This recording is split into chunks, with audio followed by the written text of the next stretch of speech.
Welcome to California Edition. My name is Brad Pomerance. Our guest today, Toni Atkins. She's the majority leader of the California State Assembly. We thank you so much for joining us. You represent beautiful San Diego, which, like many cities in our state, have been coming back from recession, but there's a lot of fear surrounding the sequester, the federal sequester, because San Diego is so reliant on the defense industry. Talk to me about your concerns, or lack thereof, if you're not concerned. San Diego is traditionally a military town, and that's true economically. $1 out of every 4 generated in San Diego economically comes from the military. That's remarkable. I had no idea. It is. It's a $60 billion impact to our region. So we've been watching this, very concerned about it. It's one of the reasons I sponsored our Assembly Joint Resolution 14 prior to Congress's inaction. Right. Pleading with them to understand the economic impact not only to San Diego, but to California. So what can be done here in Sacramento to try to get the feds to move off the dime? Because, look, I mean, as a metaphor, as an anecdote, I flew up to Sacramento today. The TSA lines were out the door. Right. My colleagues flew from Ontario. I don't think it's a coincidence. You know, I think we have to count on our legislative counterparts at the federal level. I know that the Congress members of my region understand the significant impact to us economically in San Diego. Democrats and Republicans? Yes, yes. Now, getting them to work together to understand for California's benefit, they need to work this out. They need to come to some different conclusion.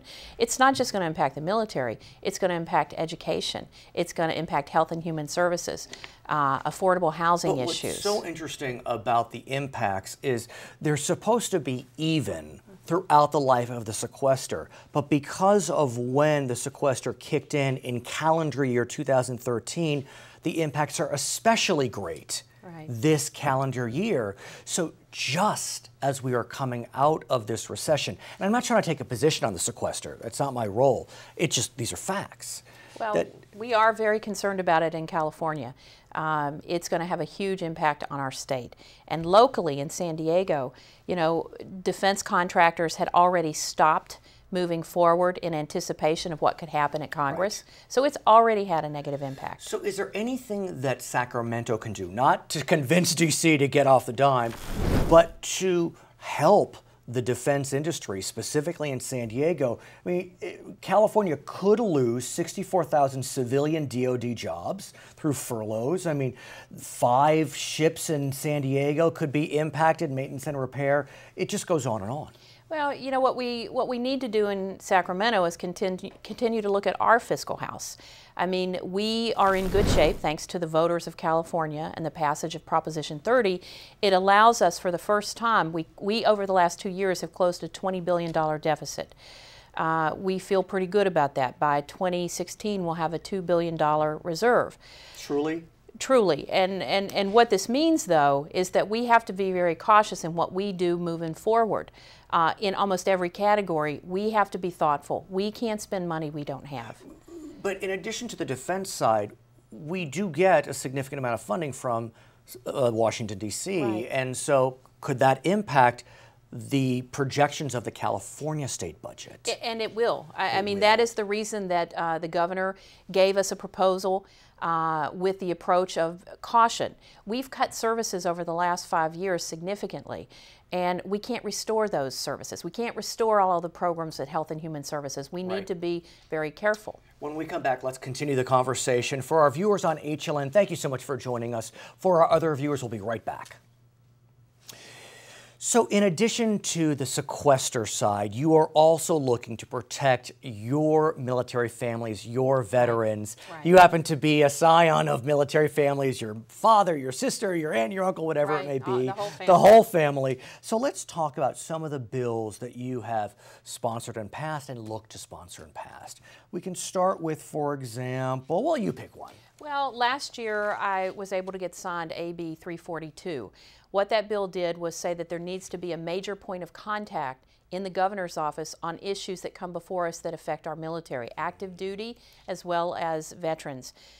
For example, we went through a BRAC process where BRAC is a base realignment act where they close bases. We lost a base in San Diego a number of years ago, the one where my father trained for World War II.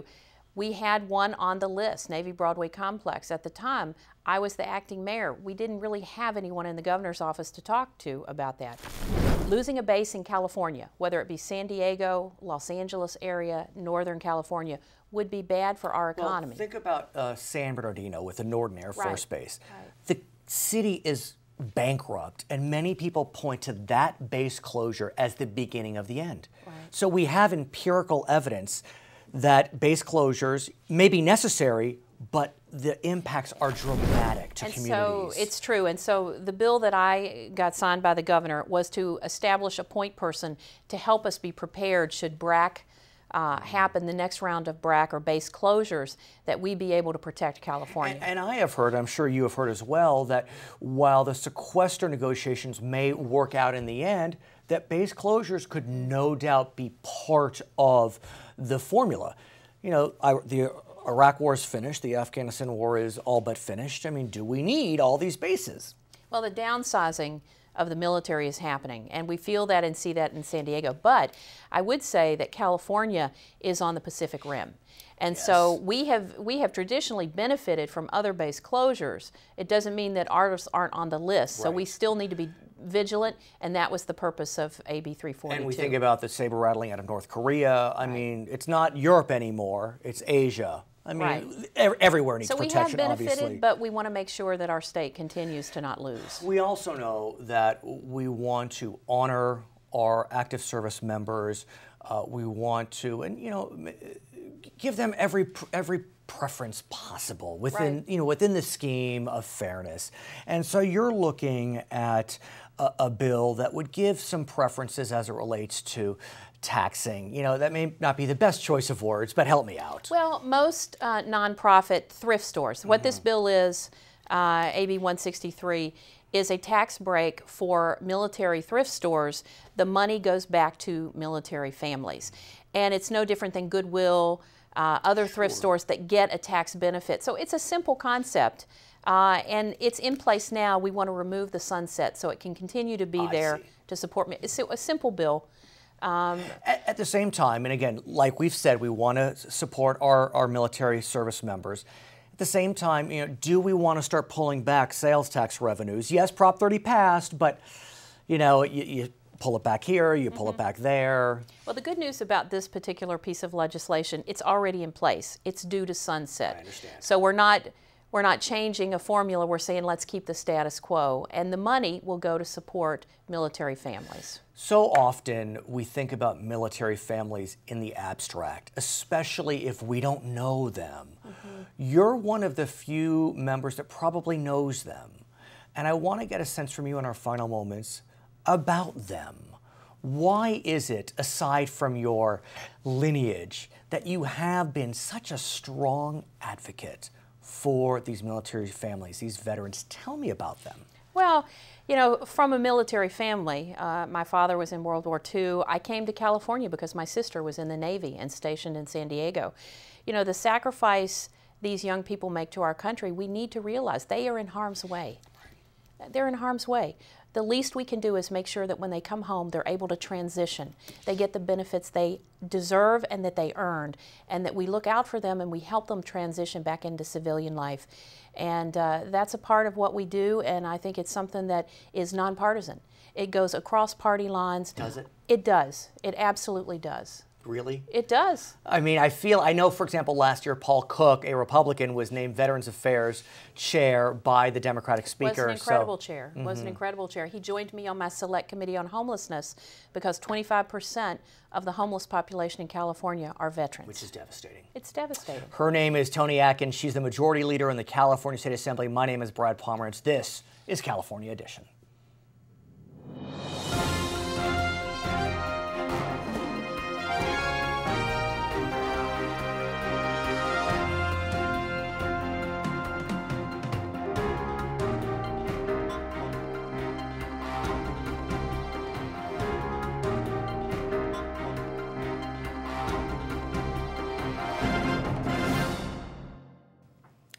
Welcome to California Edition. I'm Brad Pomerance. She is back. She is Mimi Walters, member of the California State Senate. And I am so surprised that we are talking about this issue again, because when we spoke last year about it, it seemed no nonsense. I'm not taking a position, but it does seem no nonsense. And that is a bill that you proposed and was passed to allow school districts the flexibility to provide textbooks in a digital format. That's correct, and I actually was very surprised that the governor vetoed it as well. I think we only had one person out of both the Assembly and the Senate who opposed it, and so I thought, as you said, it was a no-brainer and the governor would embrace it. However, he didn't, and so we are going to reintroduce the bill and try again this year. Do you have a sense as to what fixes you can make to the bill that would meet the governor's concerns? Was the veto message at all clear that if you fix this, I'll talk about it? Or? No, it was just basically one line, and no disrespect to the governor, but I'm not quite sure he understood what we were trying to accomplish. He felt that the bill was going to put more pressure on the businesses that were going to be producing the materials, and the cost would go up. Therefore, the cost to the school districts would go up, and that was clearly not the intention of the bill. I mean, arguably, you could say initial setup costs could be a little more expensive. I don't know, I'm guessing, but in the final analysis, it would seem to me that if you don't have to print a book this thick and you could put it on a digital format, that would be cost savings? Absolutely. I mean, that was the whole idea. We need to help our school districts. I mean, two things. We need to be cost conscious with our school districts, and this bill certainly would have done it. And we also need to get into the 21st century when it comes to our kids and their learning. I have to tell you, Senator, I have a fifth grader. Okay, just fifth grade, and she is reading some books for school. She took notes about the book on her iPad. First, should I have gotten her an iPad? That's another conversation. But still, she's 11, taking notes on an iPad. Right. It's stunning. I can't take notes on an iPad. I can't move that fast. Well, I may have spoken last time when I was here about the fact that I had taken a tour of a school in Fullerton where it was a low-income school, and they had received a grant for iPads. And they were using digital format in terms of teaching the children. And these kids were learning so much quicker, and their test scores were going up. And you're not lying. I mean, your aide kindly provided us with some statistics that there was a pilot project in Riverside for online textbooks, and standardized test scores went up 20%. Not 2%, 20%. That is a huge spike. Absolutely. And this bill doesn't mandate that a school has to use digital textbooks. It only gives them the opportunity to use them if they so choose. I mean, not all schools can afford to have iPads for the kids, and so we understand that, but we want to allow the opportunity for the students in the schools who can, for their kids to learn that way. And what I'm wondering, and this is outside the purview of the bill, but be that as it may, I mean, is there an opportunity for the legislature or for your office, whoever it may be, to work with foundations or whatever so that we can provide digital devices to school districts? Yeah, and that's what a lot of the school districts are doing. If they can't afford to actually purchase them themselves, they are going out and seeking grants. Many businesses are willing to donate them, and you just have to have an administration who's willing to take that extra step. In your district, for example, I believe it's South Orange County-ish, are you seeing this adoption of digital technology? More and more I am. Right. I mean, I've got 4 kids also, and they do everything on the computer. When we come back, I want to talk more about flexibility in school districts. Her name is Mimi Walters. I'm Brad Pomerance. For our viewers on HLN, thanks for joining us. For our other viewers, we'll be right back. So, Senator, we talk about flexibility, and that really seems to be the calling card coming out of Sacramento today, especially on education. Surely you know that Proposition 30 passed. Whether one supported it or not relevant. But what's relevant is there is some cushion for education funding. But what the governor has said is that he wants to radically change the funding formulas for public education. He would give more flexibility to school districts. The whole categoricals, those would be gone. But he would also change the way that schools are funded in that there will be base grants, but schools with higher percentages of English language learners would get more funding. Schools with higher percentages of students on free and reduced lunch would get additional funding. It's a trade-off. Right. Flexibility, more funding for more challenged districts. Right. What do you think about that? Well, I totally agree with the flexibility issue. In fact, a group of us senators, we went down to Long Beach. Yes, tell us about this. We went to Long Beach last week and we visited Cabrillo High School, and we also visited with the community college down there, as well as Cal State University of Long Beach. So you really saw it all. Very unique district. I mean, the three of them work together. They do have this Promise Pathways program. You probably learned about it, where it's easy matriculation through Long Beach Unified, LBCC, CSULB. The number one issue they told us is they needed flexibility with the money. And that really resonated with me because they know best how to spend the money. Sacramento shouldn't be dictating how to spend the money. And it's also, and you know, arguably, this is a huge state. You know, 37 million people. What works in Modesto may not work in Irvine. What works in Lassen County may not work in Los Angeles County. Correct. Correct. And so when you do, you know, the whole idea of flexibility is a Republican principle, let's say. Now you have a Democratic governor who's looking towards that. Is this an example of where the parties can come together to create that flexibility for digital textbooks, for limiting categoricals? Well, we, as Republicans, have always believed in local control. And it's encouraging to hear the governor saying, you know what, we need to loosen the reins on the money. We need to let the local people decide how best to spend that money. And I know that that's been very beneficial to the school districts. At the same time, I want to talk about the kickers, the school districts that would get more money if they had high English language learner populations, high free and reduced lunch populations. Intuitively, that seems appropriate intuitively, but you know, let's face it, all level of kid may need additional support. Gifted children may need additional support. I mean, they have their challenges. You know, being gifted isn't an automatic pass. They need to be challenged. If they're not, they become troublemakers. And so what do you think about this notion that we're going to pick winners in the funding debate? Well, that is a controversial issue. I would agree. In fact, when we were in Long Beach, Cabrillo High School, 89% of those students qualified for free lunch or subsidized lunch. So very poor school. However, they were doing phenomenal with the kids. And the kids that we met, with many of them before they got to the high school, weren't even going to go to college. And now most of them do. So it's interesting. I mean, what you're essentially saying is the fact that someone's on free and reduced lunch doesn't by definition mean that they need additional funding support, whereas the gifted kid could be so rowdy because he's bored, she may need that additional support. So where do we go from here? Because clearly there are elements of this education reform agenda that seems to resonate both with Democrats and Republicans. Well, my hope is we come to some sort of consensus. I mean, I do believe that Republicans and Democrats both want what's best for our students and want them to succeed. Sometimes we just have a different way of getting to the same goal. No doubt. And I'm encouraged with what the governor's been put forward. And what's interesting, and correct me if I'm wrong, it seems as if with the Democrats in a 2/3 majority, supermajority position, at least some of them are almost going to be even more cordial to the Republicans. They feel as if, you know, we really got to include them now. Are you getting that sense, or am I Pollyanna? No, I'm getting that same sense, which is not what I expected at all. But it is nice to see that they've been reaching out. I mean, think about it, though.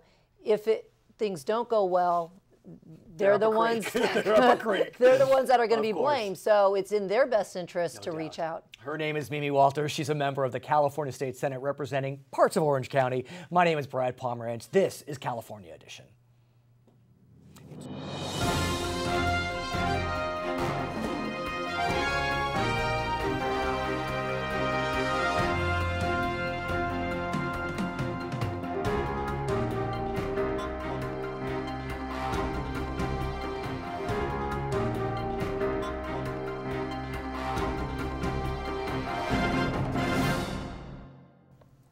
Welcome back to California Edition. I'm Brad Pomerance. Our guest again, Brian Maienschein, member of the California State Assembly. We're both soccer dads. Yeah. I'm sunburned like there's no tomorrow from soccer over the weekend. My heart's still pounding for my daughter's soccer finals, but be that as it may, I was stunned, Brian, when you told me that coaches, refs, no background check necessary for coaches and refs. How is that possible in youth sports? Yeah, Brad, isn't that amazing? It really is. I was out, I coached both my daughter's soccer team. Yeah, oh no, but so, be that as it may. I had no gray hair. I was going to say, exactly.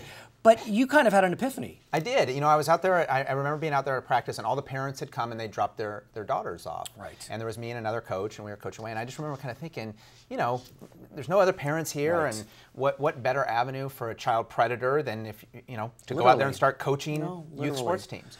And so how did you come to realize that there was no formalized system for background checks? So I went and researched it, and I realized that although some leagues, in fact many leagues throughout the state, do perform background checks, but they all don't. So I wanted to, I thought it was important to do it. I thought it was important to have uniform procedures throughout the state. And so under your bill, you have proposed a bill, AB 465. What's the mechanism? Well, what they'll do now is all coaches and volunteer, all people who have control over children in these leagues will have to undergo a Department of Justice background check to make sure California? that correct. Okay. To make sure they don't have any sexual indiscretions or child predator convictions. And so have you spoken with Attorney General Kamala Harris? I mean, is this... We have been working with her office, and they've been supportive. I think it's clear to all of us that we don't want to have any incidents where coaches are taking advantage of our children. And so there'll probably be a charge, no? There will be. It's going to be it's about a $17. Typically, the Department of Justice background check is about $17.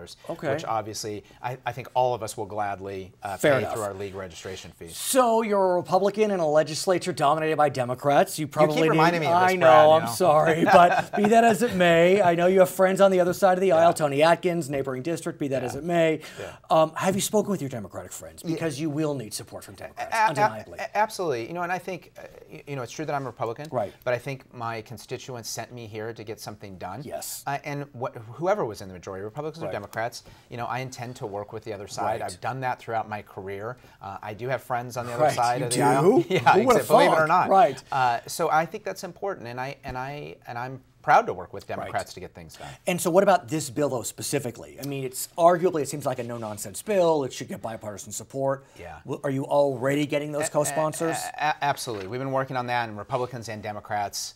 This is something that clearly crosses party aisles. This is not a partisan issue. The protection of our children from child predators is something that both Democrats and Republicans do and should care tremendously about. I also want to talk to you about mental health. We've spoken about the fact that you worked with the homeless population before you became a member of the Assembly. We know that many in the homeless population, just as an anecdote, are severely mentally ill. The numbers are quite high. We know with what happened at Sandy Hook and all the other tragedies with gun violence, there's some mental health challenges facing these perpetrators. You want to look at trying to increase flexibility with California mental health funding. Yeah. Explain that. Homelessness and mental health are issues that are tremendously important to me just personally. I'm passionate about these issues because I think they've been ignored in our state for a very long time, and I do think there are solutions. My Assembly bill that you're referring to would give counties greater flexibility in how they go about funding mental health treatment. And right now, there is not enough flexibility, and so county to county, where there's differences. Clearly what works in San Diego doesn't necessarily work in San Francisco. Brian, when we come back, I want to talk more about mental health. I also want to talk about foster youth. That's a population you're most passionate about. For our viewers on HLN, we thank you so much for joining us. For our other viewers, we'll be right back on California Edition. So clearly, Brian, if you think about Lassen County versus Los Angeles County, very different counties with different populations. Presumably they do have those that are impacted by mental health, but you want to be able to change the formulas. Exactly. The people who are on the ground dealing with this issue are county departments of health. And so to give them the flexibility as to how they're going to fund this and how they're going to treat this, I think is very important. And it's a step towards making sure that people with serious mental illness are treated, and then we also avoid potential tragedies down the road as well. That's another benefit to it as well. And we know that flexibility is the new buzzword in Sacramento. The governor's looking at changing funding formulas for education, creating more local control and flexibility.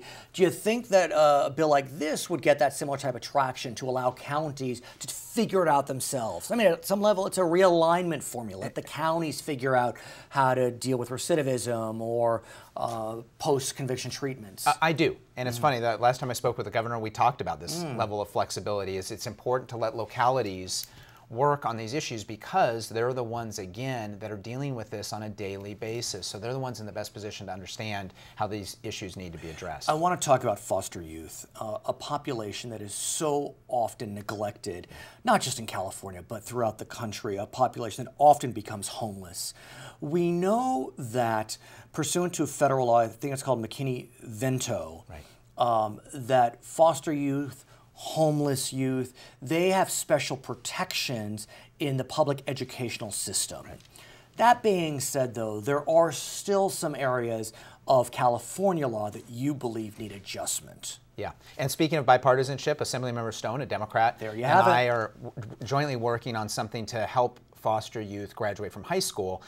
As it stands now, foster youth typically, or may typically, move around from school to school during the time that they're in high school. Right. And under McKinney-Vento, they're supposed to be given every dispensation possible, but it doesn't always happen. It doesn't always happen. And so what ends up happening sometimes is some localities have much stricter graduation requirements than the state requirements. So what Assemblymember Stone and I are requesting via our Assembly bill is that we definitely have to have standards. So the state standards, which are in place throughout the entire state of California, as long as those are met, foster youth that have moved around from school to school to school that may not have had the ability to take a class their freshman year because they weren't even in that school, right? They shouldn't be punished for that. How did you know that this was an issue? I mean, this is such a very specific issue. Was it from your work as homeless services coordinator in San Diego? Well, on that issue, both Assemblymember Stone and I have worked on that, I think, in our respective past. We both come from local government. For me personally, working on the homeless issue, I really became aware of it. This is a known issue. I mean, it's not something that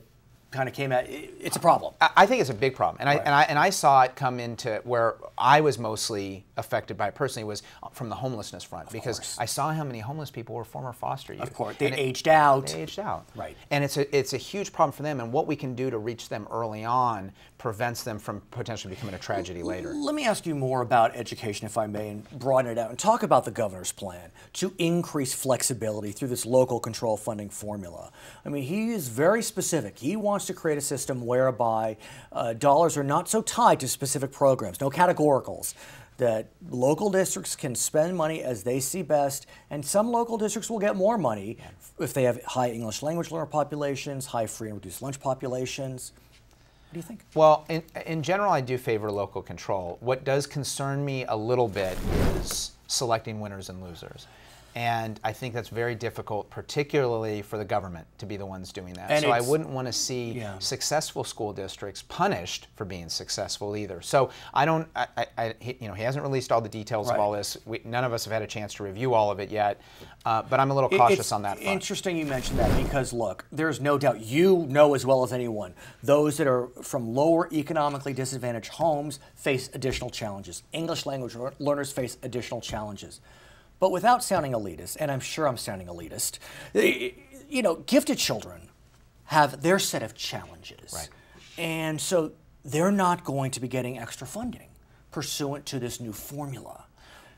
We want every student in California, I do anyway, to get a quality education wherever they may fall on the spectrum. And I agree, they all have different needs. A gifted student has different needs than somebody who's not in a gifted class. I just don't, what causes me concern with this is, do you punish a school that's doing well, doing exactly what they should do by taking funding away from them? Are you hearing this from soccer moms yet in your district? Is word getting out, or is it still? I think it's starting to get out. I don't think it's out as much as it's going to be, and I think there is going to be a concern amongst people who have their kids in high-performing school districts, or schools, that they're very concerned about this. I think that'll come out more. His name is Brad Maienschein, member of the California State Assembly. I'm Brad Pomerance. This is California Edition.